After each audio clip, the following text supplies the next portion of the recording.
이동관 방통위원장 후보자의 기억 상실 쇼가 끝났습니다.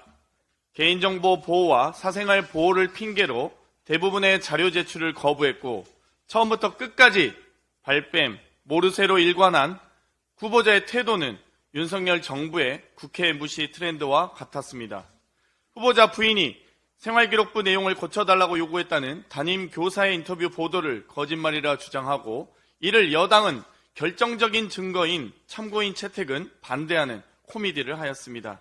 국정원 언론장악 문건에 대해서는 그동안 보고받은 적도 지시한 적도 없다더니 보고서를 한두 번 가져왔다고 말을 바꾸고는 다시 좌우지간 나는 본 기억이 없다, 지시한 적도 없다라고 말을 바꿉니다. 윤석열 서울중앙지검장 당시 수사팀이 작성한 국정원 직원들의 구체적인 진술은 언론장악 문건의 지시자로 홍보수석실을 가리키고 있습니다. 청와대 홍보수석실에서 요청했기 때문에 작성했다. 청와대 각 수석실 등 여총 부서에서 제목 및 기한을 지정해 준다는 진술이 이를 뒷받침합니다. 이를 부인하는 이동관 후보자의 답변은 윤석열 당시 서울중앙지검장과 수사팀이 부실 수사를 했다는 뜻밖에 되지 않습니다.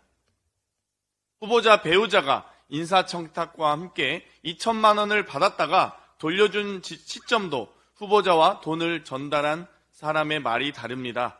후보자는 바로 다른 날 돌려주었다고 설명했지만 돈을 전달한 당사자는 한참 뒤에 돌려받았다고 밝혔습니다. 수많은 의혹과 거짓말에 대한 어떠한 해명도, 자녀 학원 폭력에 대한 반성도, 정권을 칭송하고 집권자를 찬양해야 한다는 언론관도 어느 하나 제대로 해소된 것이 없습니다. 청문회에선 국민께서 부적격임을 확인하셨습니다. 다른 누구도 아닌 이동관 후보자 본인이 방송에서 한 말을 소개하겠습니다. 밥 먹듯이 말 바꾸고 패거리 문화의 핵심에 있는 것 같은 사람. 국회에서 거짓말한 사람은 지명되면 안 된다고 생각합니다. 논란에도 불구하고 임명이 된다면 국민들이 납득하기 어려울 것입니다. 지금이라도 이동관 후보자는 자기가 한 말에 따라 사퇴하십시오. 임명 강행에 따른 모든 책임은 윤석열 대통령이 져야 한다는 것을 꼭 기억하시기 바랍니다. 국민의힘의 갈라치기가 결국 희생자를 만들었습니다.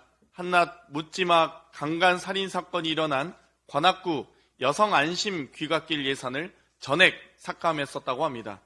CCTV 등 예산 삭감을 주도한 국민의힘 구의원은 자신의 유튜브에 전국 최초 여성 안심 귀갓길 전면 폐지라는 홍보 영상을 자랑스럽게 올려놨습니다.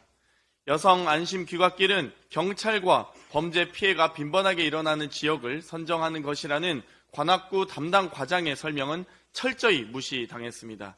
이번 사건의 피의자는 범행 장소에 CCTV가 없다는 것을 알고 범행을 저질렀다고 진술했다고 합니다. 만약 관악구가 예산을 없애지 않고 원래대로 집행했다면 이번 범죄를 막을 수 있었을지도 모릅니다. 이번 사건은 우리 사회 일각에 삐뚤어진 성별 갈등과 혐오가 얼마나 위험수위에 이르렀는지 적나라하게 보여주고 있습니다. 세상에 절대로 타협할 수 없는 것이 있습니다. 바로 국민의 안전입니다. 주민 안전을 포기하고 조롱한 구의원에 대한 국민의힘의 책임 있는 조치를 기대하겠습니다. 이상입니다.